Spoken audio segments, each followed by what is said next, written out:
नमस्कार दोस्तों, TNC bullet series में आपका हार्दिक स्वागत और अभिनंदन है। दोस्तों, TNC bullet series early morning आपके पास में आ जाती है और आज का टॉपिक जो है वो उन लोगों के लिए जिन्होंने कमेंट कर करके जो है वो कमेंट बॉक्स भर डाला कि सर सूचर पढ़ा दीजिए, सूचर पढ़ा दीजिए, सूचर पढ़ा दीजिए। दोस्तों, नो डाउट सूचर जो है वो पढ़ाने वाला था, बट ये है कि आपके कमेंट्स में जो है वो पढ़ के मुझे जल्दी लाना पड़ा। लेकिन मैं सोच रहा था कि सूचर जो है वो 10-15 दिन बाद में लाया जाए, लेकिन सूचर मुझे जो है वो अभी लाना पड़ा सिर्फ और सिर्फ आपकी डिमांड की वजह से। तो दोस्तों, आज की क्लास कितनी इंपॉर्टेंट होने वाली है ये तो आप लोगों को पता ही है, क्योंकि सूचर जो है वो एग्जाम में बहुत बार इससे जो है वो क्वेश्चन निकल के आते हैं। और क्वेश्चन को याद कैसे करेंगे, किस तरीके से कौन कौन से सूचर होते हैं, वो सारी चीजें, सारा सूचर जो है वो आज हम जो है वो कंप्लीट कर लेंगे। तो दोस्तों, हो जाओ तैयार कॉपी पेन लेके नोट्स बनाने के लिए। और उसके बाद जो है वो हम पढ़ते हैं सूचर। और उसके बाद में एक चीज और, इतनी मेहनत मैं कर रहा हूं, इतनी जरूर कर देना कि क्लास कैसे लगी, कैसा समझ में आया, आपकी डिमांड पूरी हुई या नहीं हुई। जिन बच्चों ने सूचर कमेंट किया था उन्होंने जो है वो उनकी डिमांड पे मैं बता रहा हूं, तो वो 2 लाइनें जो है वो जरूर बोलिएगा। और साथ के साथ क्लास कैसे लगी उसके बारे में भी जो है वो बताइएगा। और भी कोई टॉपिक जिन बच्चों को लगता है कि ये टॉपिक हार्ड है, आप मुझे बताइए दोस्तों, उस टॉपिक को जो है वो चुटकियों में हम सोल्व करा देंगे रोज टीएनसी बुलेट की सीरीज के आधार पे। और ये bullet series early morning dose में आपको जो है वो काम करेगी। एक काम आपको जरूर करना है कि आपको नोट्स बनाना है, एक अलग से नोट्स बना लीजिए। जैसे आप सोर्स देख के अपना टाइम जो है वो वेस्ट करते हैं, सोर्स देख के टाइम वेस्ट नहीं करना है। इवन मैं तो कहता हूं जो भी एग्जाम देने जाओगे उस टाइम पे ये टीएनसी बुलेट सीरीज आपके बहुत काम आएगी। ट्रेन में बैठे हुए हो, चल रहे हो, सोर्स के तरीके से फटाफट जो है वो रिविजन हो जाएगा। जो चीजें सडनली स्किप होगी वो सारी की सारी जो है वो रिकवर हो जाएगी। तो दोस्तों, टाइम वेस्ट नहीं करते हुए जो है वो हम आगे बढ़ते हैं और आज की क्लास लेते हैं दोस्तों सूचर। सूचर के अंदर कौन कौन से क्वेश्चन आते हैं ये आपको बताइए। सूचर के अंदर बहुत सारे क्वेश्चन आते हैं। एब्जॉर्बेबल सूचर कौन सा होता है, नॉन एब्जॉर्बेबल कौन सा होता है, कितने टाइप के सूचर होते हैं, सूचर किस टेक्निक से लगाए जाते हैं, कौन सा सूचर जो है वो कितने दिनों में जो है वो खत्म हो जाता है, कितने दिनों में जो है वो सही हो जाता है, कौन सा सूचर कहाँ पे काम में आता है, ये सारी चीजें जो है वो एग्जाम में पूछी जाती है। हालांकि अगर सूचर का क्लासिफिकेशन दिखाए तो कम से कम 4 घंटे जो है वो हमारे पास में क्लास चाहिए। लेकिन दोस्तों, अभी की क्लास में मैं इतना जरूर बता दूंगा कि कौन कौन सा क्वेश्चन जो है वो निकल गया। जैसे फॉर एग्जाम्पल क्वेश्चन निकल के आता है एब्जॉर्बेबल सूचर में से सबसे ज्यादा निकल के आता है। सेकंड जो है वो स्टेनलेस स्टील में से निकल के आता है। देन सिल्क में से जो है वो निकल के आता है। देन मल्टी फिलामेंट में से निकल के आता है। ठीक है, इसके एडवांटेज डिसएडवांटेज से निकल के आता है। ठीक है, और कौन सा सूचर कब रिमूव जो है वो किया जाता है, कौन सी टेक्निक लगाई जाती है, तो ये सारी इंफॉर्मेशन मैं आपको जो है वो छोटी सी क्लास के अंदर बड़ी इंफॉर्मेशन जो है वो दे देता हूं। तो दोस्तों, सबसे पहले हम शुरुआत करते हैं डेफिनेशन। डेफिनेशन आपको बताइए सूचर क्या होते हैं दोस्तों। सूचर जो है वो एक थ्रेड होते हैं जिसे हमें जो है वो कहीं पे भी कट लग जाए या कोई इंसिजन हो जाए या कोई वुंड जो है वो बाहर हो जाए तो उसकी वजह से वहां पे थ्रेड से जो हम स्टिच कर देते हैं। एक तरीके से जो हम जो से कपड़ा फट जाता है तो उसको हम सिल नहीं देते, तो वही हमारे पास में जो है वो सूचर रहता है। देसी भाषा की अगर बात करें तो सूचर क्या होता है, थ्रेड और मटेरियल होते हैं जो कि वुंड और सर्जिकल इंसिजन और वुंड हीलिंग के लिए जो हेल्प करते हैं और आगे इन्फेक्शन को जो है वो प्रिवेंट करते हैं। जैसे फॉर एग्जांपल अगर यहां पे कट लग गया या यहां पे मेरा कट लग गया तो ये अगर कट ऐसे कैसे रहेगा तो ये आगे इन्फेक्शन जो है वो कोज करेगा हमारे पास में लंग्स में जाके या इसोफेगस में जाके या हार्ट में जाके। तो अगर इसको रास्ते को हम बंद कर देंगे तो इन्फेक्शन के चांसेस नहीं होंगे। तो दोस्तों, डेफिनेशन की अगर हम बात करें तो डेफिनेशन में आ जाता है हमारे पास में suture are sterilize thread. Suture जो है वो स्टरलाइज थ्रेड होते हैं, बिल्कुल स्टरलाइज जो है वो थ्रेड होते हैं। और material use to close wound और सर्जिकल इंसिजन। कोई भी वुंड हो जाए या कोई सर्जिकल इंसिजन, जैसे सर्जरी करते हैं तो सर्जरी करेंगे तो इंसिजन लगाएंगे, तो उस इंसिजन को जो है वो क्लोज करने के लिए, टू क्लोज वुंड और surgical incision facilitating healing and reduce the risk of infection. यानी कि वुंड हीलिंग को जो है वो प्रिवेंट करने, वुंड हीलिंग को जो है वो अच्छे तरीके से करने के लिए और इन्फेक्शन को रिड्यूस करने के लिए जो है वो स्टेरलाइज थ्रेड और मटेरियल होते हैं जो कि उनको क्लोज करने के लिए काम में आते हैं। ये सारी चीजें आपने देखी होगी। डेफिनेशन बहुत इजी है और आपको जो है वो पता ही होगी। उसके बाद आता हमारे पास में इंपॉर्टेंट चीजें। हर एक लाइन से जो है वो क्वेश्चन बनता है और हर एक लाइन से क्वेश्चन बन के हम जो है वो आगे पढ़ेंगे। दोस्तों, टाइप ऑफ सूचर। तो टाइप ऑफ सूचर के आधार पे मैं आपको एक बेसिकली जो है वो एक टेबल के रूप में या छोटी सी जो है वो 2 लाइनें बताता हूं। उसके बाद टाइप ऑफ सूचर में जो है वो अलग अलग है, बहुत सारे टाइप कर रखे हैं और इतने टाइप कर रखे हैं कि आप पढ़ोगे तो 100% जो है वो कंफ्यूज हो जाओगे। इसके लिए आपको एक छोटी सी ट्रिक्स बताता हूं। टाइप ऑफ सूचर को सबसे पहले 2 टाइप से जो है वो कैटेगराइज किया गया है। अच्छे तरीके से आप नोट्स बना लो, मैं टेबल आगे जो है बनाई हुई है, मैं आपको बाद में जो है वो दिखा दूंगा। ठीक है, टाइप ऑफ सूचर में हमारे पास में अकॉर्डिंग टू मटेरियल, ठीक है, अकॉर्डिंग टू मटेरियल या अकॉर्डिंग टू एब्जॉर्बिलिटी सूचर जो हो दो प्रकार के होते हैं। पहले तो टाइप पढ़ लो, सबसे पहले टाइप आ जाएगा, टाइप में दो, अकॉर्डिंग टू एब्जॉर्बिलिटी और अकॉर्डिंग टू फिलामेंट, दो तरीके से जो है वो क्लासिफिकेशन किया गया है। ए आ जाएगा अकॉर्डिंग टू एब्जॉर्बिलिटी सूचर और सेकंड आ जाएगा अकॉर्डिंग टू फिलामेंट। अब सबसे पहले आ गया हमारे पास में अकॉर्डिंग टू एब्जॉर्बिलिटी। एब्जॉर्बिलिटी के अकॉर्डिंग यानी कि सूचर जो है वो कितनी देर में एब्जॉर्ब होता है। अब देखो जो चीज पैदा हुई है वो नष्ट तो होगी, लेकिन इसके आधार पे हमारे पास में सूचर को दो कैटेगरी में डिवाइड किया गया है, एक एब्जॉर्बेबल सूचर और दूसरा है नॉन एब्जॉर्बेबल सूचर। यानी कि ऐसे सूचर जो धीरे धीरे टाइम के साथ जो है वो एब्जॉर्ब हो जाते हैं एक टाइम पीरियड के बाद में, ठीक है ना, 20 दिन 50 दिन 100 दिन इनके बाद में, ठीक है। दूसरे होते हैं दोस्तों non absorbable suture. Non absorbable suture in the sense कि उनको एब्जॉर्ब होने में कई साल लग जाते हैं, उनके लिए कोई टाइम पीरियड नहीं होता। हालांकि प्रकृति पे कोई चीज आई है वो नष्ट तो होगी, कभी ना कभी कोई चीज खत्म तो होगी। इवन पत्थर है वो भी कई हजारों साल बाद में जो हो मिट्टी बन जाना है, लेकिन नॉन एब्जॉर्बेबल सूचर जो हो एब्जॉर्ब नहीं होते, एक टाइम पीरियड नहीं होता है। एब्जॉर्बेबल सूचर इनका टाइम पीरियड होता है। क्लियर? तो एब्जॉर्बिलिटी के आधार पे दो प्रकार के कौन कौन से, एब्जॉर्बेबल सूचर और नॉन एब्जॉर्बेबल सूचर। अब ये दोनों फिर से टाइप डिवाइडेशन किए गए हैं, कौन कौन सा, सीधा सिंपल याद रखना, नेचुरल आर्टिफिशियल, और वो भी हमारे पास में नॉन एब्जॉर्बेबल भी जो है वो नेचुरल आर्टिफिशियल। अभी आ जाएगा देखो अकॉर्डिंग टू एब्जॉर्बिलिटी, इसके लिए मैंने एक अलग चार्ट बनाया, पूरा सिस्टमेटिकली पढ़ेंगे नो डाउट बहुत अच्छे तरीके से। अकॉर्डिंग टू एब्जॉर्बिलिटी यानी कि सूचर जो हो वो कितने दिनों में एब्जॉर्ब हो जाता है, तो इसके आधार पे दो प्रकार के, एब्जॉर्बेबल सूचर और नॉन एब्जॉर्बेबल सूचर। और एब्जॉर्बेबल सूचर फिर दो टाइप के आते हैं, नेचुरल और आर्टिफिशियल, या इनको सिंथेटिक भी कहते हैं। नॉन एब्जॉर्बेबल भी दो प्रकार के आते हैं, नेचुरल और आर्टिफिशियल, और इनमें कौन कौन से क्लासिफिकेशन आते हैं वो मैं आपको आगे बता दूंगा। सेकंड आ जाता है हमारे पास में according to number of filament. Number of filament in the sense कि कितने थ्रेड उसके अंदर आते हैं। तो एक होता है मोनोफिलामेंट यानी कि उसके अंदर सिर्फ एक ही फिलामेंट आता है, दूसरा आता है मल्टी फिलामेंट या पॉलीफिलामेंट, इसके अंदर बहुत सारे थ्रेड्स आते हैं। इनमें क्या एडवांटेज है क्या डिसएडवांटेज है ये मैं आगे आपको बता दूंगा। क्लियर है? यहां तक चीज समझ में आ गई। अब ये दोनों जो है वो वन बाय वन करके जो है वो इसको ले लेते हैं। पहले हम सुपरफिशियल ले लेते हैं, उसके बाद जो है वो हम आगे बढ़ेंगे।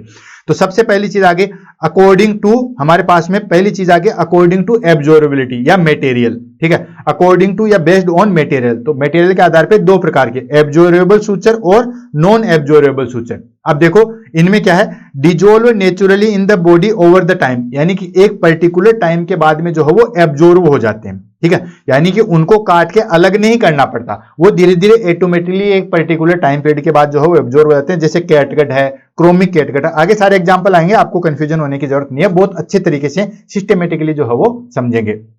तो वो सूचर जो अकॉर्डिंग टू टाइम जो है वो डिजोल्व हो जाते हैं हमारे बॉडी के अंदर जो है, उनको बोलते हैं एब्जॉर्बेबल सूचर। नाम से पता है एब्जॉर्ब हो जाते हैं।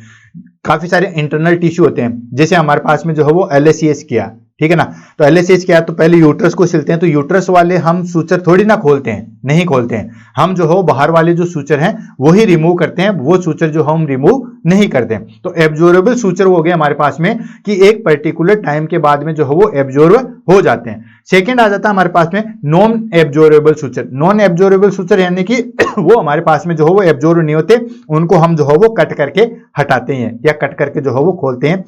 Remain place until remove, silk, nylon या पॉलिस्टर सूचर होते हैं। ये जो होते हैं सुटेबल फॉर स्किन क्लोजर और लॉन्ग टर्म सपोर्ट के लिए जो है वो सुटेबल होते हैं। क्लियर है? और एब्जॉर्बेबल सूचर जो है वो इंटरनल टिश्यू के लिए, मैंने आपको जो है वो यूट्रस का एग्जांपल दे दिया।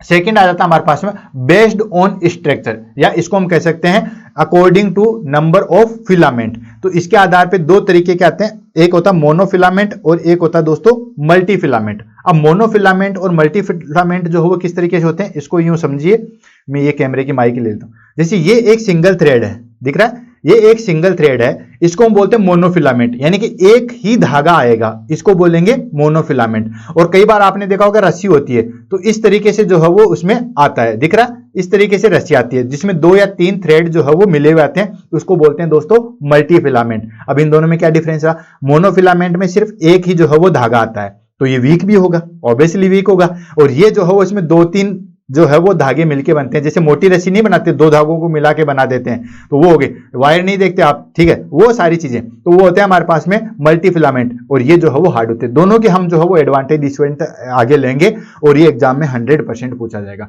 तो मोनोफिलामेंट क्या है, सिंगल थ्रेड होते हैं, ठीक है ना, लेस टिश्यू ड्रे करते हैं, टिश्यू को जो है वो कम डैमेज करते हैं, भाई पतला है तो कम ही डैमेज करेगा। लोअर इन्फेक्शन रिस्क, इन्फेक्शन की जो है वो रिस्क कम होती है, क्यों, क्योंकि ये सिंगल है तो इसमें कोई इन्फेक्शन के चांसेस नहीं होंगे। लेकिन ये मल्टी कर देंगे तो यहाँ पे बीच बीच में जो नोड आ जाती है, ठीक है ना, यहाँ पे माइक्रो ऑर्गेनिज्म जम जाते हैं, धूल मिट्टी भी हो जाती है वायर के अंदर, आपने देखा होगा, तो ये यहाँ पे माइक्रो ऑर्गेनिज्म जम जाते हैं, तो मल्टी फिलामेंट में जो है वो इन्फेक्शन के चांसेस जो है वो ज्यादा होते हैं। क्लियर है, तो सिंगल थ्रेड होता है, लेस टिश्यू ड्रेग होता है, लोअर इन्फेक्शन जो है वो रिस्क होते हैं। एग्जाम्पल जैसे नायलॉन और प्रोपाइलिन, ठीक है। नेक्स्ट आता है multi filament. Multi filament in the sense ये ब्रेडेड होते हैं या ट्विस्टेड होते हैं, मुड़े जो है वो होते हैं, इनकी नोट जो हो बेटर लगती है लेकिन इन्फेक्शन के चांसेस जो है वो ज्यादा होते हैं। For example silk and वाइक्रिल।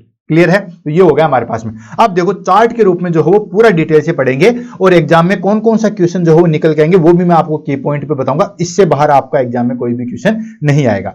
तो सबसे पहले हम ले लेते हैं, आपको एक बेसिक मोटा मोटी इंफॉर्मेशन मिल गया हमारे पास में सूचर के बारे में। तो सबसे पहली इंफॉर्मेशन है कि अकॉर्डिंग टू एब्जॉर्बिलिटी, यानी कि सूचर जो वो एब्जॉर्ब होते हैं उनके अनुसार जो है वो कितने टाइप के होते हैं। अकॉर्डिंग टू एब्जॉर्बिलिटी सूचर जो है वो दो प्रकार के होते हैं, एब्जॉर्बेबल और non absorbable. Absorbable in the sense कि एक पर्टिकुलर टाइम पीरियड के बाद में जो है वो एब्जॉर्ब हो जाते हैं, इंटरनल टिश्यू में हम काम में लेते हैं, वापस से इनको रिमूव करने की जरूरत नहीं होती है। क्लियर। सेकंड आता है non absorbable suture. Non absorbable suture outer surface पे लगाते हैं, इनको हटाने की जरूरत पड़ती है और ये एब्जॉर्ब नहीं होते। क्लियर। अब देखो एब्जॉर्बेबल सूचर जो है वो दो प्रकार के होते हैं, कौन कौन सा, नेचुरल या आर्टिफिशियल और सिंथेटिक। आर्टिफिशियल बोल दो या सिंथेटिक बोल दो, यानी कि लैब के अंदर जो है वो बनाए जाते हैं। तो नेचुरल में कौन कौन से आते हैं, नेचुरल में हमारे पास में दो ही आते हैं, कैटकट और क्रोमिक कैटकट। और दोस्तों यहां पे मैं आपको बताऊं सबसे ज्यादा क्वेश्चन इसी से पूछे जाते हैं, कैटकट और क्रोमिक कैटकट से सबसे ज्यादा जो है वो क्वेश्चन पूछे जाते हैं। इवन कैटकट को तो आप अच्छे तरीके से रट लो, घोल लो, एक एक लाइन घोल लो। कौन कौन से क्वेश्चन पूछेंगे वो भी मैं आपको जो है वो जस्ट नेक्स्ट स्लाइड में आपको बताऊंगा, की पॉइंट्स तभी आपके लिए जो है वो लेके आए हैं। क्लियर है। तो नेचुरल में हमारे पास में एब्जॉर्बेबल सूचर कैटगट और क्रोमिक कैटगट, क्लियर है, ये होते हैं। उसके बाद आर्टिफिशियल और सिंथेटिक में हमारे पास में जो है वो चार प्रकार के होते हैं, कौन कौन सा, पॉलीप्रोपेनिल, मोनोक्राइल, डेक्सॉन और वाइक्रिल। अब देखो ये इसको याद करने का आपको एक मैं शॉर्ट तरीका बता देता हूं, इसको याद कर लो दोस्तों, पोमो देवी, ठीक है, एक कोई देवी है इसका नाम है पोमो देवी। पोमो देवी, दोनों से मैं जो है वो दो दो शब्द ले रहा हूं, यहां से लिया पॉलीप्रोपेनिल से लिया मैंने पीओ, ठीक है, और मोनोक्राइल से लिया मैंने MO, और डेक्सोन से लिया मैंने DE, और वाइक्रिल से लिया मैंने I। पोमो देवी याद रह जाएगा। तो पोमो देवी जो है वो किसका है, सिंथेटिक या आर्टिफिशियल एब्जॉर्बेबल सूचर, ठीक है, और ऐसे नाम दिए हुए आएंगे तो आपको पोमो देवी याद रख लेना है, ठीक है। कैटगट तो याद रह जाएगा, कैटगट और क्रोमिक कैटगट। अच्छा इनमें भी आपको और इजी बताता हूं, कैटगट और क्रोमिक कैटगट दोनों सेम ही होते हैं, फर्क इतना होता है कि इस कैटगट के अंदर जो है वो क्रोमियम मिला दिया जाता है। क्या मिला दिया जाता है, बहुत डीप पढ़ेंगे, छोटी क्लास है, इसका मतलब ये नहीं है कि हम सरफेसली चढ़ेंगे। कैटगट के अंदर अगर हम क्रोमियम मिला देंगे तो ये बन जाएगा हमारे पास में क्रोमिक कैटगट। इसका और इसमें क्या डिफरेंस है, ये कैटगट 60 दिन के अंदर जो है वो डिजोल्व हो जाता है, ये हमारे पास में 90 दिन के अंदर डिजोल्व हो जाएगा। दोनों चीज सेम ही है, दोनों चीज सेम है, बस फर्क इतना है कि कैटगट जो है वो 60 दिन में डिजोल्व हो जाएगा और क्रोमिक कैटगट जो है वो 90 डेज में डिजोल्व हो जाएगा। और ये दोनों चीज एग्जाम में पूछी भी जाएगी, आगे की पॉइंट में भी मैं बता दूंगा, इतना सा ही डिफरेंस है। आर्टिफिशियल एंड सिंथेटिक में आपको बता दिया, पोमो देवी याद रख लो, एग्जाम में पूछा जाएगा, 3 ये दे देंगे और एक कैटगट दे देंगे कि कौन सा जो है वो नेचुरल एब्जॉर्बेबल सूचर है, या फिर नॉन एब्जॉर्बेबल में 3 ये दे देंगे, एक उधर से सिल्क उठा के दे देंगे। तो ये याद रहेगा पोमो देवी, कोई दिक्कत है नहीं है। उसके बाद आ जाता हमारे पास में नॉन एब्जॉर्बेबल सूचर। अब नॉन एब्जॉर्बेबल सूचर, अब इसके बाद आपको बताइए नॉन एब्जॉर्बेबल सूचर यानी कि ये जो है वो एब्जॉर्ब नहीं होगा। अब कोई भी क्लाइंट जो है वो बीमार हो जाता है तो उसको सिक लीव चाहिए, तो ये दो तरीके के होते हैं, नेचुरल वही आर्टिफिशियल। अब सिक लीव, ठीक, सिल्क और लिनन ये होते हैं नेचुरल। अब आपको वैसे भी याद रखना है दोस्तों कि लिनन और सिल्क जो है वो किससे बनता है, सिल्क के जो कीड़े आते हैं, ठीक है, या लिनन के जो कीड़े आते हैं उनसे ये बनाया जाता है। तो कीड़े क्या हो गए, नेचुरल सोर्स है, रटने की कोई जरूरत ही नहीं है, ठीक है, नेचुरल का आ गया। अब उसके बाद में हो गया सिल्क और लिनन जो है वो हमारे पास में जो है वो नेचुरल है और ये नॉन एब्जॉर्बेबल है। सिल्क आपको पता है रेशम का धागा कभी एब्जॉर्ब होता नहीं होता, टाँके लगा देते हैं उसके बाद हटाना ही पड़ता है, ठीक। तो ये हो गया हमारे पास में नेचुरल। नेक्स्ट आ गया सिंथेटिक और आर्टिफिशियल। इसमें आ जाता है हमारे पास में चार, कौन कौन से, proline, ethanol, nylon, stainless steel. Stainless steel आप कहोगे कि सर ये भी सूचर होते हैं, बिल्कुल, जो स्टेपलर लगाए जाते हैं ना, आपने तो हॉस्पिटल में काम किया है तो ठीक है, नहीं तो कोई बात नहीं। कई बार क्या होता है स्किन जो डैमेज होता है सेम स्टेपल जो है वो कर दिया जाता है, उसको बोलते हैं, या जॉइंट्स के अंदर जो है वो हम सूचर करते हैं उसको स्टेनलेस स्टील से जो है वो करते हैं। तो प्रोलीन, इथेनॉल, नायलॉन और स्टेनलेस स्टील। अब इसको कैसे याद रखोगे, तो दोस्तों इसको याद करने का, ये क्या है मेरे हाथ में, ये है पेन, क्या है, पेन्स। तो मेरे हाथ में पेन है, लेकिन आप सब लोगों के हाथ में कितने, 10,000 लोग मेरी क्लास को देख रहे हो तो 10,000 पेन हो गए, पेन्स, PENS, थोड़ा मैं ऊपर लिख दूं, PENS, क्लियर हो गया, पेन्स।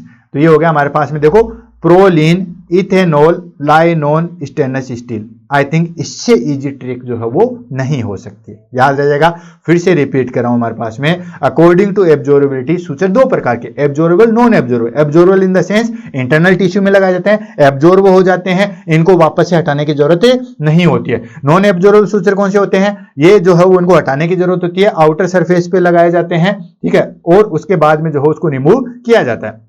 दोनों दो प्रकार के होते हैं, नेचुरल और आर्टिफिशियल। नेचुरल और आर्टिफिशियल, नेचुरल में हमारे पास में दो चीज आ गई, कैटगट और क्रोमिक कैटगट। याद रह जाएगा, कैटगट और क्रोमिक कैटगट में डिफरेंस इतना है कि उसमें क्रोमियम मिला दिया जाता है जिससे उसकी ड्यूरेशन बढ़ जाती है, एब्जॉर्बिलिटी की। कैटगट की होती है 60 दिन, क्रोमिक कैटगट की होती है 90 दिन, वो आगे हम देख लेंगे। देन उसके बाद आर्टिफिशियल और सिंथेटिक में पोमोदेवी, पोली प्रोपेनॉल, मोनोक्राइल, डेक्सोन एंड वाइक्रिल, ये होते हैं हमारे पास में पोमोदेवी, दैट इज कॉल्ड सिंथेटिक या artificial absorbable suture. Non absorbable suture natural में सिल्क, आपको पता है सिल्क और लिनन दो तरीके के आते हैं। देन उसके बाद आता है हमारे पास में आर्टिफिशियल, जो बचे, प्रोलीन है, इथेनॉल है, देन नायलॉन है, स्टेनलेस स्टील, ये सारे के सारे जो है वो किस में आ जाएंगे दोस्तों, पेन्स के अंदर आ जाएंगे, कोई भूलेंगे नहीं। अब की पॉइंट जो कि एग्जाम में क्वेश्चन पूछे जाते हैं, अब देखो की पॉइंट्स में हम क्या लेके आएंगे। सबसे मेन एग्जाम में जो है वो हमारे पास पूछा था कैटगट से, एक पॉलीप्रोपेनॉल जिसको PDT और वाइक्रिल, इन तीन से एग्जाम में सबसे ज्यादा जो है वो क्वेश्चन पूछे जाते हैं। किस किस से, कैटगट से, देन प्रोपाइलिन से, और उसके बाद जो है हमारे पास में वाइक्रिल, इनसे जो है वो सबसे ज्यादा क्वेश्चन पूछे जाते हैं। क्लियर है, अब देखो इसमें ले लेते हैं। सबसे पहले हमने क्या बोला, केटल, केटल यानी कि ये जो कैटगट है। अब देखो एग्जाम में क्वेश्चन किस तरीके से आया कि जो कैटगट है वो किससे बनाया था। अब देखो इसका प्रोनाउंसिएशन केट और गट। अब आप कहोगे सर कोई भी चीज नहीं समझ में, आपने बोला था कि जो है वो उस शब्दों को तोड़ दो, तो आपने तोड़ दिया केट और गट, ठीक है, यानी कि केट की इंटेस्टाइन से बनाए जाते हैं। जी नहीं दोस्तों, बच्चे यही गलती करते हैं, केटगट जो है वो केट की इंटेस्टाइन से नहीं बनाए जाते, एक्चुअली ये बनाया है किससे, ये बना है केटल से, केटल से बना है, CAT, ठीक है, केटल और उसकी गट, यानी कि केटल से CAT ले लिया है, देन उसके बाद गट, तो ये केटल से बना है, न कि कैटगट, यानी कि बिल्ली की आंत से नहीं बना है। ये जो है वो हमारे पास में जो केटल्स होते हैं उनके आंत से बनाए जाते हैं, जैसे काऊ से बना देते हैं, लेकिन बेसिकली जो है वो किससे बनाए जाते हैं दोस्तों, शिप से बनाए जाते हैं। जितने भी कैटगट होते हैं वो सारे के सारे ऑलमोस्ट किससे बनाए जाते हैं दोस्तों, शिप से बनाए जाते हैं। केटल से बनाए जाएंगे, न कि बिल्ली से बनाए जाएंगे, ठीक है, बिल्ली की आंत से नहीं, केटल की आंत से। और केटल भी कौन सी दोस्तों, शिप, शिप की इंटेस्टाइन से बनाया जाता है। अच्छा, इंटेस्टाइन में भी कौन सी जगह से लिया जाता है सबसे अच्छा पार्ट, सबसे अच्छा पार्ट होता है दोस्तों इलियम पार्ट से लिया जाता है। क्लियर।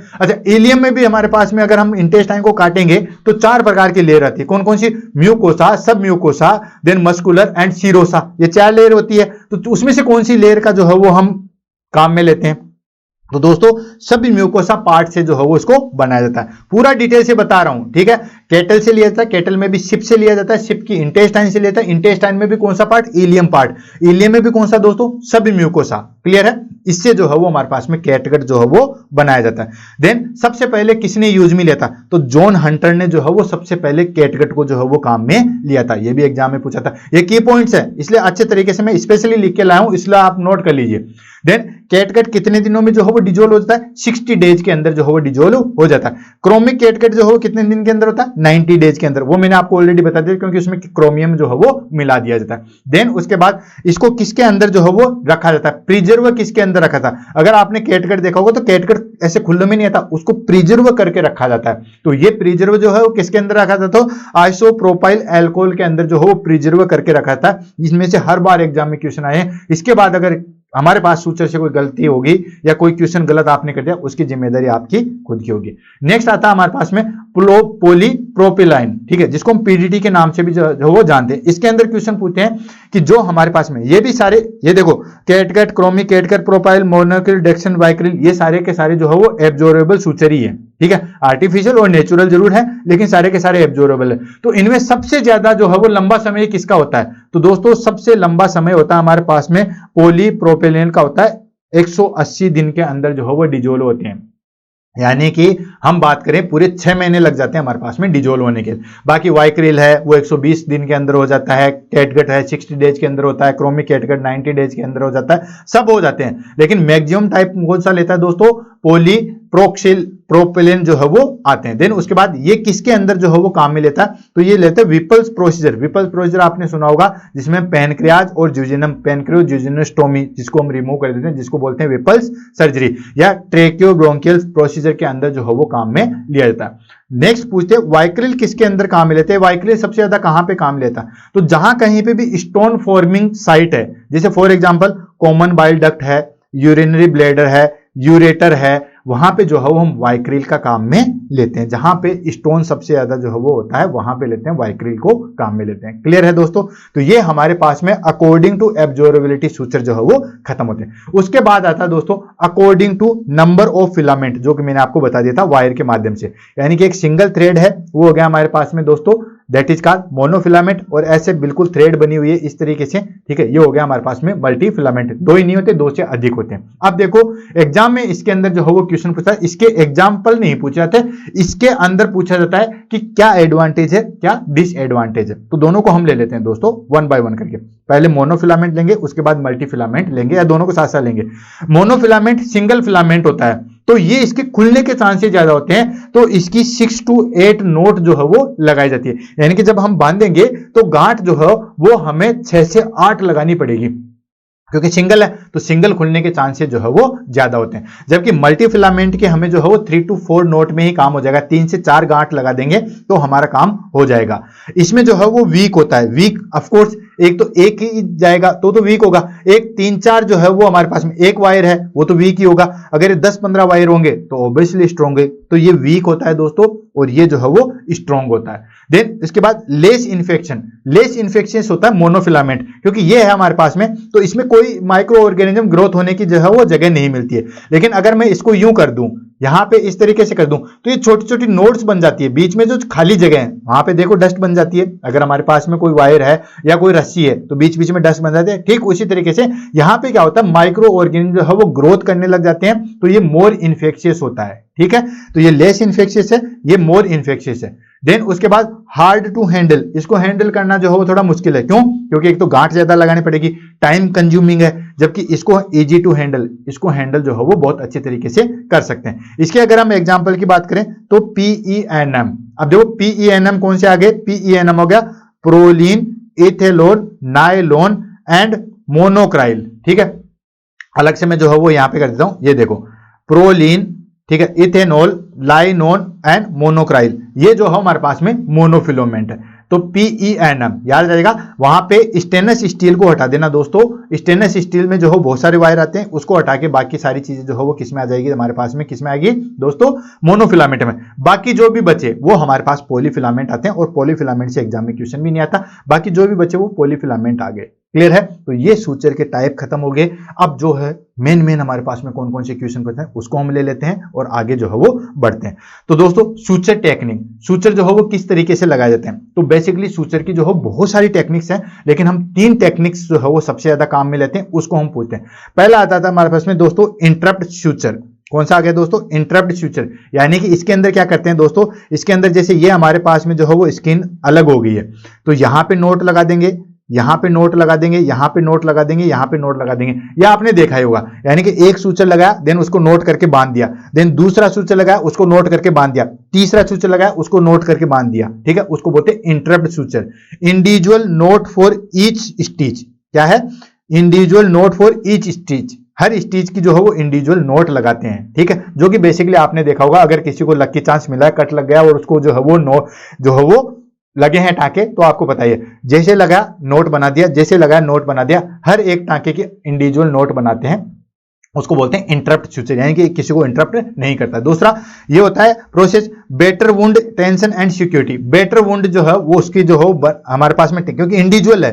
ठीक है, तो अगर एक खिसकेगा तो वो एक ही खिसकेगा, बाकी चीजें नहीं खिसकेगी। ठीक है, और आराम से जो है वो सिक्योर होता है, कोई दिक्कत नहीं है। 5 टाके लगाए, अगर एक खुल भी गया तो क्या हुआ? अगर हम कंटिन्यूस लगा देंगे तो अगर एक खुल गया तो पूरे खुल जाएंगे। ठीक है, तो टेंशन अच्छे तरीके से बांध के रखता है और सिक्योर होता है। बट कॉन्ट्राइंडिकेशन क्या है? टाइम कंज्यूमिंग है, हर बार गांठ लगानी पड़ती है, तो टाइम कंज्यूमिंग है। सेकंड आ जाता है दोस्तों कंटिन्यूअस सूचर। कंटिन्यूअस सूचर में क्या करते हैं दोस्तों, जैसे हमारे पास में ये स्किन है, ठीक है, इसमें हम क्या करते हैं, इस तरीके से यहाँ पे नोट लगाए और इस तरीके से जो है वो कंटिन्यू लगा के चलते हैं। इसको हम बोलते हैं दोस्तों कंटिन्यूअस सूचर। समझ में आ गया? यानी कि जैसे कट लगा उसको हम बोलते हैं कंटिन्यूअस सूचर, यानी कि एक जगह स्टार्ट के single running stitch with 1 note each and. यहां से नोट लगाई हमने, देन उसके बाद जो है वो लास्ट नोट यहाँ पे नोट लगा दी और लास्ट नोट जो है वो यहाँ पे लगा दी, बाकी कंटिन्यूअस चलते आ रहे हैं। ठीक है, ऐसे करके पूरे में जो है वो चलते आ रहे हैं। क्या प्रोसेस है इसका? फास्टर एप्लीकेशन है, तुरंत जो है बार बार नोट लगानी पड़ेगी। Risk of would डिहेंस if broken. अगर एक भी नोट खुल गई ना, इधर वाली या इधर वाली, तो उसके बाद वुंड जो है वो अलग हो जाएगा, जिसको बोलते हैं डिहेंस। ठीक है, जिससे टिश्यू बाहर आ जाएंगे। ये इसका कॉम्प्लिकेशन भी है जो आगे हमें देखने को मिलेगा। अच्छा, इसकी इमेज में जो है मैं आपको बता देता हूं, नो डाउट। ये देखो, ये था हमारे पास में सिंपल इंटरप्ट सूचर। इसमें हमने क्या किया दोस्तों, ये देखो, एक सूचर लगाया, नोट लगा दी, एक सूचर लगाया, नोट लगा दी, एक सूचर लगाया, नोट लगा दी। ठीक है, ऐसे सूचर लगा के नोट लगा दी, ये हो गया सिंगल इंटरप्ट सूचर। सेकंड था सिंपल कंटिन्यूअस। ये देखिए, सिंपल कंटिन्यूअस में क्या किया, यहां पे नोट लगाने के बाद जो है वो कंटिन्यूअस चलते रहे। ठीक है, जिस तरीके से मैंने आपको बताया कंटिन्यूअस जो है वो चलते रहे, इसको बोलते हैं simple interrupt continuous suture. Last आ गया हमारे पास में सब क्यूटिकुलर सूचर। सब क्यूटिकुलर कौन सा हो गया दोस्तों? सब क्यूटेनियस के अंदर लगाते हैं, कोस्मोटिक सर्जरी के अंदर लगाते हैं। इसमें हम क्या करते हैं दोस्तों, अंदर वाली स्किन को जोड़ देते हैं, बाहर टांके के निशान नहीं दिखते, या फिर अंदर से लेते हैं, छोटा सा बाहर निकाल के जो है वो ले लेते हैं। जैसे फॉर एग्जाम्पल ये हमारे पास में कोई वुंड है, या ये हमारे पास में जो है वो हो गया। इसमें हम क्या करते हैं, समझो, थोड़ा 3D जो है वो समझने में दिक्कत आएगी, लेकिन मैं आपको समझाऊंगा। यहां से हमने जो है वो निडल डाली, यहां से डाली, अंदर दिया, छोटा सा बाहर निकाला और वापस यहां पे निकाल लिया, फिर यहां छोटा सा बाहर निकाला, ठीक है, यहां निकाला, फिर अंदर ले लिया, फिर अंदर ले लिया, फिर ऐसे करके जो है वो, यानी कि बाहर जो है वो सूचर दिखते ही नहीं है, अंदर के अंदर जो है वो सील देते हैं। उसको हम बोलते हैं दोस्तों सब क्यूटिकुलर सूचरिंग। ठीक है, अंदर के अंदर ही सील देते हैं, बाहर जो है वो स्टिच, खास तौर से फेशियल, ठीक है, ऑस्मोटिक सर्जरी में कहीं स्टिच लगा दिया तो हमें दिखना नहीं चाहिए, वो जो सूचर लगाया उसका निशान नहीं रहना चाहिए, तो अंदर के अंदर जो है वो उसको अटैच कर देते हैं। उसको हम बोलते हैं दोस्तों, इसमें मिनिमम स्केरिंग होती है, स्केरिंग भी समझ में आएगा आगे, जिसमें हमें जो है वो दिखता है। ठीक है, तो ये हो गया सबक्यूटेड। जैसे ये फॉर एग्जांपल आ गया, देखो यहाँ पे हॉरिजॉन्टल या इसके अंदर जो मैंने आपको अभी जस्ट पहले जो है बताया था। ठीक है, अंदर के अंदर जो है वो सूचर लगाते हैं, बाहर जो है वो दिखाई नहीं देते हैं। उसके बाद आता है दोस्तों सूचर रिमूवल टाइम, यानी कि सूचर जो है वो कितने दिनों में जो है वो रिमूव कर सकते हैं। एग्जाम में इससे भी जो है वो क्वेश्चन पूछते हैं, तो इसको हम ले लेते हैं। सूचर रिमूवल टाइम की बात करें तो फेस पे सबसे जल्दी, आपको इतना याद रखना है कि जो चीजें जितनी लचीली होती है ना, जहां पे फोर्स कम पड़ता है, उतना ही जो है वो जल्दी रिमूव कर देते हैं। फेस पे कोई ज्यादा जो है वो वजन नहीं पड़ता या जोर नहीं आता, तो फेस पे 3 to 5 डेज में हम सूचर रिमूव कर देते हैं। स्काल पे हम 7 to 10 डेज लेते हैं। ट्रंक और एक्सट्रीमिटीज, ठीक है, उसमें हम 14 डेज लेते हैं, 10 to 14 डेज। और जॉइंट्स पे हम जो है वो 14 डेज में जो है वो सूचर रिमूव करते हैं। सूचर आज लगा दिए तो कब रिमूव करेंगे? अगर फेस पे सूचर लगाए तो 3 से 5 दिन में कर देंगे। स्काल पे लगाए हैं तो 7 से 10 दिन में कर देंगे। ट्रंक या एक्सट्रीमिटीज, लोअर या अपर एक्सट्रीमिटीज कोई भी हो, उसमें हम 10 to 14 डेज में सूचर रिमूव करेंगे। जॉइंट्स पे हम जो है वो 14 डेज में रिमूव करेंगे। उसके बाद आता है दोस्तों कॉम्प्लिकेशन। क्या क्या जो है वो कॉम्प्लिकेशन हो सकती है? तो कॉम्प्लिकेशन में हमारे पास में सबसे पहली चीज आती है दोस्तों इन्फेक्शन। ऑफ कोर्स अगर आपने एसेप्टिक टेक्निक काम में नहीं ली है तो वहां पे इन्फेक्शन होने के चांसेस ज्यादा होते हैं, इसलिए आपने सूचर की जो है वो ड्रेसिंग भी देखी होगी। सूचर की ड्रेसिंग किस तरीके से करते हैं दोस्तों? हम जो है वो स्प्रिट स्वैब लेते हैं और उसके ऊपर जो है वो हल्का हल्का लगाते हैं, ऐसे सूचर की जो है वो ड्रेसिंग की जाती है। सेकंड कॉम्प्लिकेशन क्या हो सकता है दोस्तों, डिहेंस या वुंड रीओपनिंग। इसमें क्या करते हैं, जैसे मान लो कोई सूचर हट गया, ये जो देख रहे हो, कोई सूचर अपनी जगह से हट गया, तो उसकी वजह से क्या होता है कि वो स्किन अलग हो जाएगी और जो अंदर वाला टिश्यू या ऑर्गन है वो बाहर निकल जाएगा। इसको हम बोलते हैं दोस्तों वुंड रीओपनिंग या डिहेंस। ठीक है, नेक्स्ट आ जाता है हमारे पास में दोस्तों, that is called scarring and keloid formation. Scarring और keloid formation in the sense, ये जो ऐसे देख रहे हो, आपने कई जगह देखा होगा दोस्तों, या कई पर्सन जिसकी स्टिच लगा देते हैं, वहां पे स्कार बन जाता है, बड़ा एक मोटा सा जो है वो लेयर सी बन जाती है, जिसको हम बोलते हैं दोस्तों स्कार या किलोइड फॉर्मेशन। एग्जाम में इमेज बेस पर ये दोनों क्वेश्चन बहुत बार आते हैं, स्कार और किलोइड्स। ठीक है, बहुत छोटी सी हाथ पे कट लग गया, यहाँ पे सूचर की, देन उसके बाद एक बड़ी सी लाइन सी लगी, थिक लाइन, आप उसको दबा के देखोगे तो बिल्कुल हार्ड सा फील होगा। ठीक है, उसमें पेन वगैरह नहीं होता है, उसको बोलते हैं स्कार या keloid formation, keloid formation. Next आता है दोस्तों टिश्यू इरिटेशन। टिश्यू इरिटेशन कैसे, क्योंकि अगर हम कोई भी चीज यूज में ले रहे हैं, सिंथेटिक काम में ले रहे हैं, तो टिश्यू इरिटेशन जो है वो होता ही होता है। क्लियर है। नेक्स्ट आ जाता है हमारे पास में सूचर नीडल। सूचर नीडल जो है वो बेसिकली जो है वो किस तरीके की होती है, तो सूचर नीडल को दो कैटेगरी में जो है वो डिवाइड किया गया है। एक तो होती है स्ट्रेट नीडल, जैसे इस तरीके से, ठीक है, जैसे हमारे पास में घर पे काम में लेते हैं, उसको हम बोलते हैं दोस्तों स्ट्रेट नीडल। वो बहुत कम काम में ली जाती है और जो इंटरनली टिश्यू होते हैं ना, उनको स्टिच करने के काम में आती है। सेकेंड आती है हमारे पास में कर्व नीडल, जो बेसिकली 99% हॉस्पिटल में काम में ली जाती है। अब ये जो हमारे पास में दो होगी, स्ट्रेट और कर्व्ड, इन दोनों के क्लासिफिकेशन अलग अलग है इसकी स्ट्रक्चर के आधार पे। तो इसमें हमारे पास में कौन कौन सी आती है, तो इसको ध्यान से समझो दोस्तों। ये आता है हमारे पास में, सबसे पहले आती है tapered. Tapered in the sense, जैसे हमारे पास में सुई आती है वैसे आगे से निकुली और बाकी जो है वो पूरा गोल आता है, उसको हम बोलते हैं टेपर्ड। अब देखो, ये स्ट्रेट भी हो सकती है और कर्व्ड भी हो सकती है। थोड़ी सी क्लास लंबी जा रही है लेकिन इंटरेस्टिंग है, ठीक है, और एग्जाम में क्वेश्चन आते हैं। ये देखो, टेपर्ड में क्या होता है कि आगे से निकुली होगी, ठीक है, और ये स्ट्रेट भी हो सकती है और कर्व्ड भी हो सकती है। ठीक है, इसको हम बोलते हैं दोस्तों टेपर्ड। ये देख रहे हो, स्ट्रक्चर गोल है और बाहर से जो है वो बिल्कुल आती है। सेकंड आती है दोस्तों कन्वेंशनल कटिंग। कन्वेंशनल कटिंग में क्या होता है, इसको समझने के लिए आपको जो है वो एक चीज के ध्यान रखना कि एक, मैं कैसे समझाऊं, इस तरीके से, ये कोई हमारे पास में जो है वो नीडल है। नीडल जो है वो ट्रायंगल में काटी हुई आती है, त्रिभुज के आकार की जो है वो काटी हुई आती है। अब त्रिभुज के आकार की काटी हुई है तो हो सकता है एक तो वो जो आगे निकुला वाला पार्ट है, ठीक है, हो सकता है वो अंदर की साइड में हो या फिर हो सकता है वो बाहर की साइड में हो।